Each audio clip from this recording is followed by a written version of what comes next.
बचपन में अगर मुझे कोई भी एड या कोई भी प्रोडक्ट पसंद आता था तो it was because of those catchy jingles और क्रिएटिव एडवर्टीजमेंट्स। पर आजकल मुझे ब्रांड्स का इसलिए पता चलता है क्योंकि उनका हैशटैग बॉयकॉट ट्विटर पे ट्रेंड हो रहा होता है। क्या तुमने ये नोटिस किया है कि पिछले कुछ सालों में तुम यूट्यूबर्स को इसी वजह से जानते हो क्योंकि वो किसी कंट्रोवर्सी में इन्वॉल्व थे। आई थिंक ये बिहेवियर ट्रेंड पिछले कुछ सालों में बहुत ज्यादा रेलेवेंट रहा है, स्पेशली ड्यूरिंग द पैंडेमिक, कि हम नेगेटिविटी और नेगेटिव चीजों की तरफ ज्यादा अट्रैक्ट होते हैं और ब्रांड्स ये समझते हैं, तो इनकी एक स्ट्रैटेजी का पार्ट ही हो गया है बैड पब्लिसिटी। बट ये सब कुछ समझने के लिए हमें ये समझना पड़ेगा कि पब्लिसिटी एग्जैक्टली होती क्या है। भाई बचपन में तो हम सबको ही फेमस होना था, राइट? मस्त ऐश और आराम की जिंदगी was the ultimate goal. But जैसे जैसे हम बड़े होते हैं वैसे वैसे chasing fame went down on the priority list. Fame पाने के दो सबसे बड़े तरीके हैं, पहला है एडवर्टाइजिंग और दूसरा है पब्लिसिटी। पब्लिसिटी का ऑफिशियल डेफिनेशन है any unpaid non personal communication about a brand और idea. This makes it really different from advertising. Advertising में लोगों को पैसे देने पड़ते हैं और क्योंकि ब्रांड्स होते हैं कंजूस तो वो पब्लिसिटी पर रिलाई करते हैं जो यूजुअली अनपेड होती है। और क्योंकि पब्लिसिटी इंडिविजुअल्स को टारगेट करती है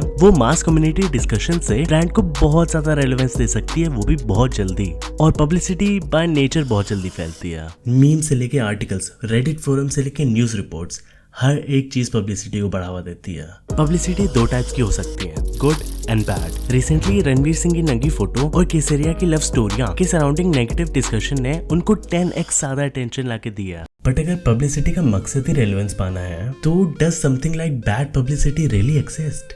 wolf of the Wall Street में लियोनार्डो डिकैप्रियो के एक इंटरव्यू के बाद काफी नेगेटिव रिएक्शंस आए थे जिसको वो अपने ब्रांड के लिए नेगेटिव पब्लिसिटी कंसिडर करता है। तब उसकी बीवी ने उसको ये कहा था, There is no such thing as bad publicity. और वो एक्चुअली सच हो जाता है क्योंकि many college kids end up wanting to work with him। Forbes के एक नेगेटिव आर्टिकल ने उसको एक तरीके से सुपरस्टार बना दिया था। सेम चीज आजकल के ब्रांड्स और यूट्यूबर्स करने की कोशिश कर रहे हैं। नेगेटिव पब्लिसिटी को हासिल करना इज नॉट दैट डिफिकल्ट। तुम्हें सिर्फ कोई अतरंगी या उटपटांग सी हरकत करनी है जो लोगों को काफी अनयूजुअल लगे, फिर लोग उसके बारे में बात करेंगे और धीरे धीरे सबको पता चल जाएगा कि तुमने क्या कांड किया है। बैड पब्लिसिटी इतनी आसानी और बेसिकली फ्री में हो जाती है एंड दैट्स व्हाई ब्रांड्स और यूट्यूबर्स को ये पैसा छापने की निंजा टेक्निक लगने लगी है। But besides money, bad publicity can also be a really good strategy because of one other reason. But इसको समझने के लिए we have to dive deep into psychology.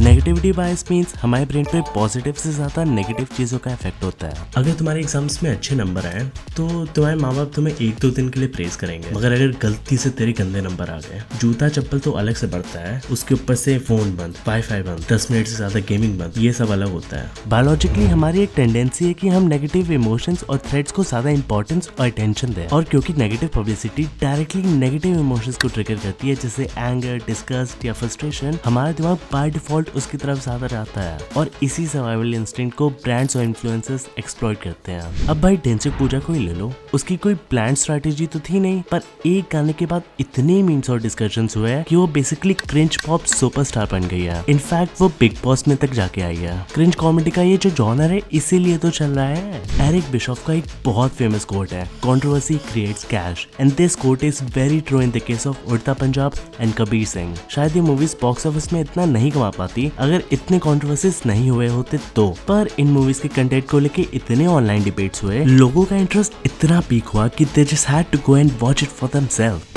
Marketing world में नेगेटिव पब्लिसिटी का फायदा उठाना is nothing new, although India में ये ट्रेंड रिलेटिवली न्यू है। फॉरेन ब्रांड्स इस स्ट्रेटेजी को सालों से यूज कर रहे हैं। जैसे कि पेप्सी की कैंडल जेनर एड, उनको पता था कि पॉलिटिकल सिचुएशन को लेकर एड बनाएंगे तो कंट्रोवर्शियल होगा, मगर फिर भी वो बनाए क्योंकि दे न्यू कि किसी भी तरह का अटेंशन अच्छा ही होता है। वेंडीज का तो पूरा ट्विटर अकाउंट ही दूसरे ब्रांड्स को रोस्ट करता है ताकि उस शॉक फैक्टर से उनको अटेंशन मिले। एप्पल के why Mac is better than PC के एड्स भी इसीलिए पॉपुलर हैं। ये एक सेल्फ अवेयर स्ट्रैटेजी है ताकि ब्रांड्स को अटेंशन मिले और attention equals to potential customers for them. अब धीरे धीरे समझ में आने लगा होगा आप लोगों को कि क्रिएटर्स और ब्रांड्स को बैड पब्लिसिटी क्यों अच्छी लगती है। इंडिया में भी ये ट्रेंड काफी पॉपुलर होने लगा है। पैंडेमिक ईयर्स में यहाँ यूट्यूब पे और इन जनरल क्रिएटिव इकोनॉमी में कंट्रोवर्सी से पॉपुलर होना सॉर्ट ऑफ एक ट्रेंड बन चुका था। कोई भी यूट्यूबर ले लो यार, फ्रॉम कैरी मिनाटी टू लक्ष्य चौधरी, ब्रांड्स पहले हैशटैग बॉयकॉट से डरते थे, अब ये इनके लिए सोने का अंडा देने वाली मुर्गी बन चुकी है। फिर वो जोमेटो की सेल्फ अवेयर चाहे मीम मार्केटिंग हो या मुंबई पुलिस का ट्विटर अकाउंट, ब्रांड्स आजकल बहुत ज्यादा कंट्रोवर्सी फ्रेंडली हो चुके हैं। और अगर यूट्यूबर्स की बात करें तो बहुत सारे सेकंड जेन यूट्यूबर्स को तुमने इसीलिए डिस्कवर किया होगा क्योंकि उनसे जुड़े बहुत सारे कंट्रोवर्सीज हुए थे, लाइक ओकस, रिशु, सनरेबी। ये सब इंटेंशनली कंट्रोवर्सीज नहीं किए थे, but capitalizing on it was something that they did to best of their abilities. But even though bad publicity वाली स्ट्रेटेजी काफी इफेक्टिव है, तब भी ये फुल प्रूफ नहीं है। कभी कभी नेगेटिव पीआर से अटेंशन लाने के लिए ब्रांड्स अपनी रियल इमेज बर्बाद कर देते हैं, जैसे कि विक्टोरिया सीक्रेट का ये एड स्लोगन। विक्टोरिया सीक्रेट एक लॉन्ड्री ब्रांड है जिसने अपने एक एड कैंपेन में काफी सुपर मॉडल्स को हायर किया था अपने प्रोडक्ट्स में पोस्ट करते हुए दिखाने के लिए, और उनका टैगलाइन था परफेक्ट बॉडी। इसका इंटरप्रिटेशन तो यही हुआ ना कि परफेक्ट बॉडी एक सुपर मॉडल की होती है जिसका एक थिन और आर क्लास फिगर है। And then came the body positivity movement, और इतने सारे बैकलैश और पिटिशंस आए हुए कि विक्टोरिया सीक्रेट को अपना स्लोगन चेंज करना पड़ा from this to a body for everybody. इसके अलावा व्हाट्सएप, फेसबुक और टिकटॉक की डेटा प्राइवेसी कंट्रोवर्सीज की वजह से इनकी ब्रांड इमेज बर्बाद हुई, स्टॉक्स गिरे और यहाँ तक कि एक ऐप तो बैन भी हो गया।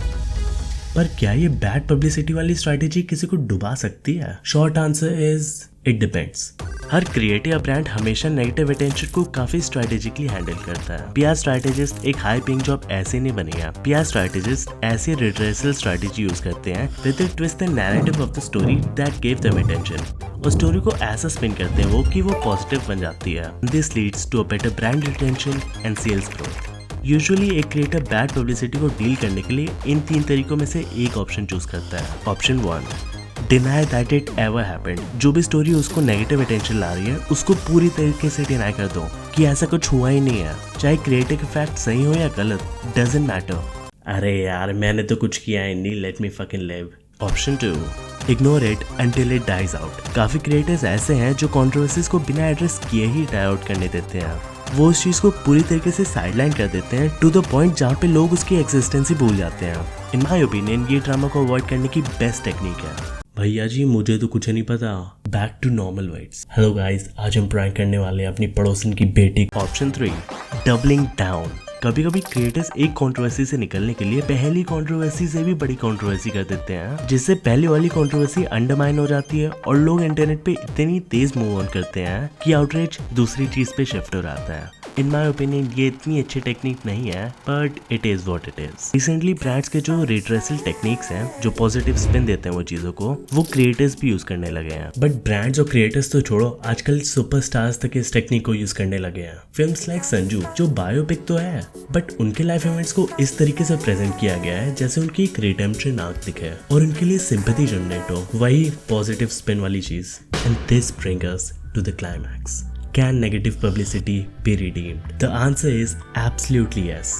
जब कोई क्रिएटर काफी हद तक बैड पब्लिसिटी को लेकर रेलेवेंट हो जाता है, तब वो खुद की इमेज को रिडीम करने में लग जाता है और उसकी न्यू फाउंड ऑडियंस की गुड बुक्स में आने की कोशिश करता है। ये उसके हेटर्स को भी उसके फॉलोअर्स में बदल देता है, और यूजुअली क्योंकि ये ऑडियंस डेडिकेटेडली क्रिएटर को फॉलो करती आ रही है, चाहे वो हेट हो या लव, वो ऑडियंस इस रिडीम्ड क्रिएटर की डेडिकेटेड फैन फॉलोइंग में आ ही जाती है।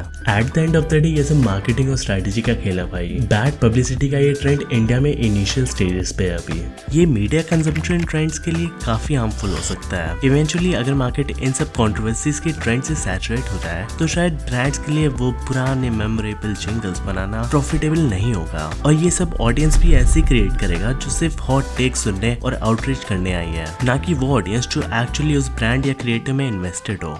So while bad publicity might be a jackpot for you for now, eventually it will only give you 2 minutes of fame. So at the end, publicity is just publicity. Negative or positive is just an opinion.